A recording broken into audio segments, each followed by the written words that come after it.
Ladies and gentlemen, fellas, welcome back to the podcast and the YouTube channel. Today we're talking about the biggest news of last night, not Dustin Johnson winning the Travelers Championship, although that was very big news for my pockets at 30-1 odds. Very happy about that one, no, but it was Cam Newton stealing the show, and the only way that he possibly can by signing with the New England Patriots on a one-year deal that is not officially put out the exact terms of that deal yet, but we were told that it's going to be incentive heavy, and a $7.5 million deal. I mean, the Patriots know what they're doing here. They also have situations where they're going to be getting back draft picks if things happen, and I mean, totally different story. They end up losing draft picks, and because of a cheating scandal that happened with them filming the sidelines for the Bengals, I believe it was last year, but you have this situation where it's a team-friendly deal, right? You have Cam Newton coming out in a very uncertain time, where his team really honestly ends up screwing him in the Panthers, and seemed like to be some bad blood there from on the outside looking in, from not cutting him and really cutting him until the end of free agency, when teams already signed all of their players, when teams didn't have the opportunity to go out and get him. And people are saying that, oh my God, these teams signed this guy. Well, yeah, it's because Cam Newton was still in the Panthers at that time. And now there were some really bonehead mistakes in some signings and things of that nature. Jeff Driscoll, the money he got compared to Cam Newton's money, and Jameis Winston, right? These other backups who are much better than your Jeff Driscolls, probably your Nick Foles, and those types of guys. So now Cam Newton signs a team-friendly deal because incentive heavy is going to be team-friendly. It means that, well, if you're good for us, then you'll get paid at that point, right? So I want to see what these terms actually end up being. We do not have them yet. I'll be interested to see if he gets more than like 2.5, maybe $3 million guaranteed. That number seems to be maybe somewhere around like a $2 million deal. And then you factor in the incentives that can get him up to $7.5 million. I'm sure there's roster bonuses in there. I'm sure there's incentives to actually make the playoffs and maybe even win a playoff game. I'm not sure. Performance-based incentives, I'm sure, are there as well. But based on just the injury history and really just this past season of injury, right? He had the Liebs-Frank fracture in his ankle, but it was a modified fracture. But then obviously Corona hits and nobody can really see the guy. And based on what Stephania Bell was saying and what she wrote up in her report after this broke, and what she has said in the past on ESPN, she's an ESPN reporter, probably seen her on the fantasy football show in the mornings, pretty much what she was saying is that based on his Instagram videos, and this is crazy that we can tell based off of this, but people go to school for this and very much so study for years, but based on his Instagram videos, the things that he was doing in those videos, she said he looks fully healthy. And if he's going to look fully healthy out there, he's probably going to get a lot of his money that's not guaranteed just based on incentives on suiting up and getting on the field. If I project him for a full 16 games, and that's what I'm doing right now at least, I know some people probably project him. I saw Mike Clay only 13 games, things like that. I understand that. That's where you have to end up being. But if I project Cam Newton for 13 games, he's going to be going as like a quarterback 20 or outside like the top two quarterback tiers, like a quarterback 20 to 25. And I personally want to be getting Cam Newton shares. And if that's the case, I won't be. And I think you should want to get shares of him, assuming that he's going to be healthy. So welcome in. We're going to break all this down. We're going to refresh your memory on who the heck Cam Newton is. The last time we saw him play a full healthy season, and arguably what might have been his most efficient season. Yes, his MVP season was his best season on paper, but most efficient season as a passer, that is, right? MVP season. So obviously big spikes in the rushing upside as well to get him there. But we'll talk about that, the 2018. We'll talk about how my rankings are changing for the quarterback position overall, where Cam Newton is ranked for me, where all these other Patriots wide receivers and skill position players, maybe tight ends, running backs even, are going to be changing. Are they improving? Obviously, they're probably not decreasing after this move. What am I going to do in those situations? And then just in general, we'll touch on the durability of Cam Newton, and I'll talk about what I'm going to project ADP-wise and kind of how I want to approach drafting Cam Newton. So welcome if you're all here. The only thing I'll ask from you in this video is please do hit that like button for me and the big old subscribe button that just popped up on the screen. Take a second of your time when you subscribe within the video. And if you enjoy this video, if you've seen a previous one of mine and you have not yet subscribed, please do so. Hit the notification bell. When you subscribe within it, YouTube says these people are subscribing within the video. That's very good. That means that they are engaging with the content and they enjoy it. Let's show it to more people and see if we can get even more people subscribed to the platform of YouTube. If you're brand new and you're seeing me for the first time, sit back, enjoy yourself. Everybody can sit back, roll your shoulders and crack your shoulders, have a good time. And then if you get some value from this video, please do. I urge you to hit that subscribe button. I really do appreciate it. And I haven't forgot about the podcast listeners, $50 giveaway every single week. If you review the podcast, leave a 5-star review. And honestly, only like 2 people have been doing it to 3 people a week. So got a pretty good chance of winning $50. Just leave a way for me to contact you on there. Say something nice about the show on there as well. Let's get into it. Just kind of going back to where Cam Newton was in 2018 briefly, right? 2019, we didn't see him play much. He played a couple of games, and really the big reason why he has that shoulder surgery in the offseason. But based on everything coming out, Cam Newton's shoulder was completely fine. And people were starting to wonder, maybe his shoulder's not fine when he was struggling for the first few games of the season, most notably that Thursday night football game, I believe against the Tampa Bay Bucks, where Christian McCaffrey got stonewalled in that game, one of the only games he really got stonewalled, and the Bucks defense did that to a lot of running backs last year. Then it comes out in the preseason that Cam Newton was dealing with an ankle injury, and he gets rolled up on, I believe it was in a game, and they're saying, okay, he's fine, it's nothing major, and most of the time that injury wouldn't have been anything major. It was like a mid-ankle sprain, something along those lines.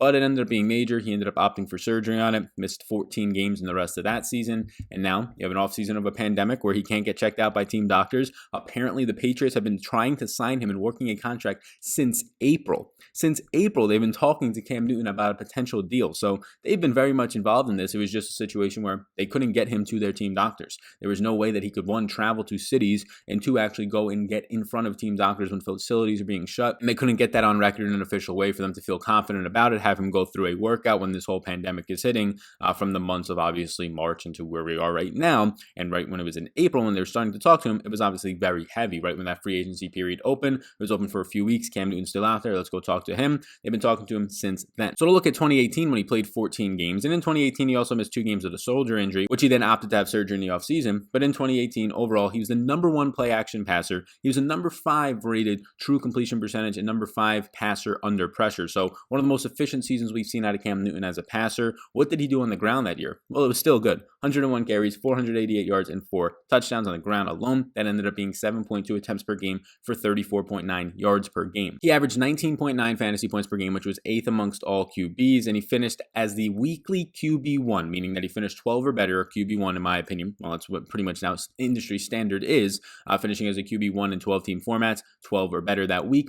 57.1% of the time, 8 out of the 14 weeks, he was finishing 12th or better, and only one time did he finish outside the top 10 in those weeks, and he finished 11th that week. His full stats were 471 attempts, 3,395 yards, and 24 passing touchdowns. You factor in rushing touchdowns, 28 total touchdowns for him in that 2018 season. Now, that season, he finished as a top 8 quarterback, and in 7 out of his 8 seasons, 87.5% of his healthy seasons, we're obviously not going to count last year, Cam Newton has finished as a top 8 quarterback or better. So 8th or better, Cam Newton in 87.5% of his seasons. So yes, this is a baller. Yes, he is still only 31 years old. He'll be 31 and a half years old. So the idea that Cam Newton is old is just all hearsay. Cam Newton is the same age and honestly younger right now than Matthew Stafford. He is the same age and younger as a lot of veteran QBs that you think have a ton of upside still in this league. And Cam Newton, based on the way that he plays the game, probably can't play until 41, right? Based on the rushing upside, the amount of hits that this guy's taken, like 1,000 carries in his career just at the NFL level alone. Obviously not even counting Auburn, where he was an absolute monster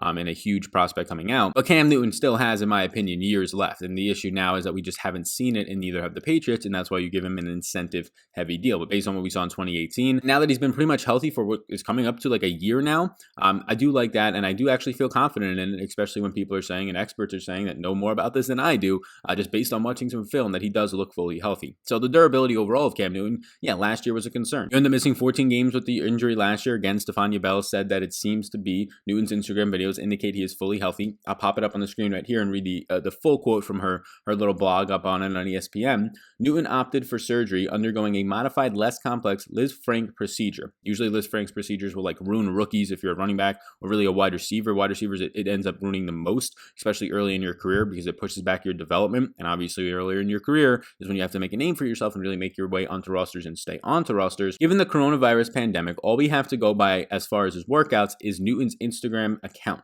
But that actually gives a pretty good indication that his foot is fully recovered. Well, boom, that's all I need to hear. A pretty good indication that his foot is fully recovered. And then obviously, if they're going to sign him, they probably feel pretty good about it. If his foot wasn't recovered, so we get the Instagram videos, if the Patriots did not think the foot was recovered after he met with the team doctors, they're not signing this guy. It's just not going to happen. They're not giving him a contract where he can potentially earn $7.5 million, in my opinion. So all signs are pointing that Cam Newton is likely fully healthy. Now, if he takes a hit on that ankle, what's going to happen? I'm sure he hasn't played at game speed. I'm sure he hasn't taken many hits to the ankle. That's yet to be seen. But based on just what the doctors are saying, it seems pretty good. Now, outside of last year, he's only missed 5 games in like 120 plus other career starts, and it was 2 in 2018 with the shoulder that he had surgery on, and then just your run-of-the-mill injuries. 1 game with a concussion in 2016, missed 2 games with the rib and some other injuries in 2014, and he also had an arthroscopic ankle surgery in the 2013 offseason. So really, I mean, he's been a durable quarterback for a guy who's ran as much as Cam Newton has. He's just taken a ton of hits and beatings, and he honestly should probably have missed more games than he did, and that kind of all came back to him last year when he misses 14 games. Now, what changes did I do to my personal rankings? And again, I do have rankings on my Supreme Draft Guide. It is officially out. It's been out for weeks now. Many people have gone in, purchased it, and are happy. And there's going to be even more content coming into that. Premium analysis. I'll be adding other things as well in there. So you can check out the Supreme Draft Guide. It's over on Fantasy Sports Focus, my website. It is linked down below. Limited time offer right now if you're watching this or listening to it on the podcast version. It's $10, 33% off if you sign up through Monkey Knife Fight. Code SALNFL, SALNFL if you go through the Monkey Knife Fight. Or also you could use the link below in the description, whatever is easier for you. I know on the podcast, it's usually easier to just hear the promo code and go over there. So Monkey Knife 8 will give you that $10. They'll also give you a promotional ticket to play at another time. And then they'll also give you, or they'll give me your email address and say, send this guy the draft guide, send this woman the draft guide. They are now eligible to get that for free of charge after they deposit $10 minimum into the site. So go ahead, check that out. It's normally a $30 value if you're not eligible based on the time that you were watching this or the state you were watching in. You just go buy it down below. But all my rankings are in there, a bunch of player profiles, stats, databases, premium analysis, all that stuff. But what I currently have done so far, and we'll keep it very Patriot specific. Obviously, when I'm moving around some of these Patriots players and they're increasing, other players are decreasing, right? Obviously, when I put Cam Newton from not a starting quarterback rank and somewhere around like quarterback 33, 35, right outside that, waiting for him to be signed, whenever he goes up, everybody else is going to move down. So instead of going through and saying, this guy moved down one spot, I'm just going to tell you where the Patriots players have moved, and we'll go from there. So Jared Sinem was originally my QB 30, I believe, and now he's my QB 36, so he is no longer going to be listed as a starter, in my opinion. I think he's not going to be the starter. We'll get more news to solidify that as the season goes on. Cam Newton goes from my quarterback 36 to my quarterback 11, so obviously a huge jump from a guy who wasn't signed, now going to be starting on a team that already had a 9 implied win total, probably is going to be somewhere around 9.5, 10 now on a lot of sites, and I do like that. I do think he finishes as a QB1 as long as he's healthy. It's hard to ignore that the rushing upside, if he plays 16 full games and you project him for that, is still going to probably gravitate around 450 to 550 yards, still going to gravitate around 4 to 6 rushing touchdowns. That's just too hard to ignore, so that puts him ahead of guys like Tom Brady for me, ahead of guys like Aaron Rodgers. Julian Edelman has moved from wide receiver 33 to 31. Now this is going to be a little bit skewed because Deebo Samuel got injured and Deebo Samuel actually moved down in that range. So if Deebo Samuel wasn't injured, or if I didn't do these moves at pretty much the exact same time, Julian Edelman would have only moved 1 spot ahead of Brandon Cooks for me. So he ends up moving 2 spots, but one of those is because Deebo Samuel got hurt as well. N'Keal Harry moves from my wide receiver 51 to my wide receiver 47. The second-year player who was a first-round pick last year for them, the last pick of the first round, ends up getting a quarterback upgrade, in my opinion. Now, I was one of the people who didn't think Jared Stidham was awful. I had him ranked as my QB 30, of course, but that's just in rankings on paper. Now, I came out here and I've been saying many of times, the Patriots players have been undervalued. So if you've been getting the Julian Edelmans, the N'Keal Harrys, even the Mohamed Sanus in deeper leagues or your James Whites, you now have just great value on your team because they were already being drafted as if they were going to be one of the worst offenses in the league, even though they had a 9 implied win total from Vegas. And now Cam Newton is going to change that offense, at least you would assume, and that's what the Patriots are assuming bringing him in here. So now you have mega values on your team. If you're going to be drafting in the future, this is where I start to take these guys. Cam Newton, QB 11, Julian Edelman right now, wide receiver 31. This is all for PPR formats. N'Keal Harry, wide receiver 47. Mohamed Sanu, big move, pretty decent sized move from wide receiver 82 to wide receiver 74. Sanu should be over his injury. My concerns with Sanu are just still that he played so much as a plus wide receiver out of the slot, like a Chris Godwin type of a role, right? When he was with the Falcons, I mean, leading the league sometimes, and last year in slot snaps run, that's all he ran out of. He goes to the outside last year. He does get injured, so you can't really judge him too much, but I'm concerned that he might not have a ton of experience, or he has the experience, but not recent experience and upside on the outside to beat top end cornerbacks, because obviously Julian Edelman is still going to be running out of the slot. And then for me, no changes for James White. I have really jumped down and bumped down a ton Sony Michel in all formats, PPR, non-PPR, because of the injury news that came out about him and his surgery. So he's just dropped down my list regardless of the Cam Newton news. Damian Harris naturally will be coming up because of that. Rex Burkhead maybe a little bit. James White doesn't change much for me. I didn't move him at all yet. I don't think I'm going to, based on the way that my projections are sorting out. Look, yes, the offense might be better, which means closer to the red zone, more touchdowns, but Cam Newton is also going to be a lot more mobile than Jared Stidham, at least I believe so, and probably score more rushing touchdowns and probably take a lot more opportunities away from James White. So right now, James White is still like around an RB32, RB31 for me in that range. I did not move him just yet. So what my projections pretty much look like for Cam Newton, he's my QB 11 right now in all formats when it comes to just standard redraft, right? I'm not talking 2 QB or anything like that, or any type of weird scoring format, just standard, right? PPR, non-PPR. I'm projecting him for a full season as of right now. Again, if you want to tell me you only want to do 14 or 15, he hasn't played a full season.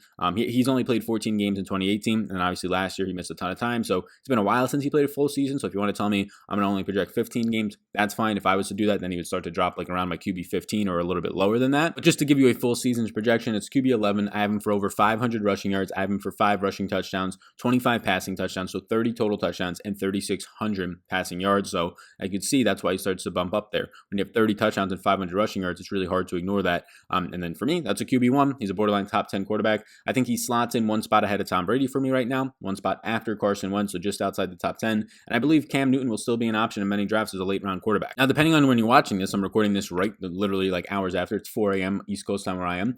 This is going to be on Monday, June 29th, so right after the signing happened. I think for maybe a week or two, people overreach on Cam Newton, but I think at the end of the day, he'll start to settle in as a decent late round QB option. I mean, you're getting guys like Matthew Stafford and Matt Ryan in those later rounds, maybe rounds like 8 to 9 to 10 is where you can snag those quarterbacks. I think you'll start to be able to snag Cam Newton there pretty frequently, and I think that's going to be great value. Again, I think there'll be an overreaction early as people just want to get the shiny new toy in New England and Cam Newton, and I don't blame you. A rushing quarterback with upside, that's what we want. We want mobile rushing quarterbacks in fantasy football. And then I think there'll be a recorrect of his ADP. Maybe he'll start to get reached on in like the 7th round, even early 8th rounds often, and then I think he'll start to recorrect to maybe the end of the 8th to the 9th to even to double-digit rounds as a true late round QB. That's where I'm at on Cam Newton right now. I like it. I obviously like it based on my projections. People are going to get recency bias, and he missed all of last year, which he had a surgery for. He missed 2 games before that year, which he had a surgery for. So obviously recently it doesn't look like he's a durable quarterback, but for the way that this guy plays, he's been a very durable quarterback. And again, this is only a 31-year-old quarterback. He'll be 31 and a half or around there, a little bit older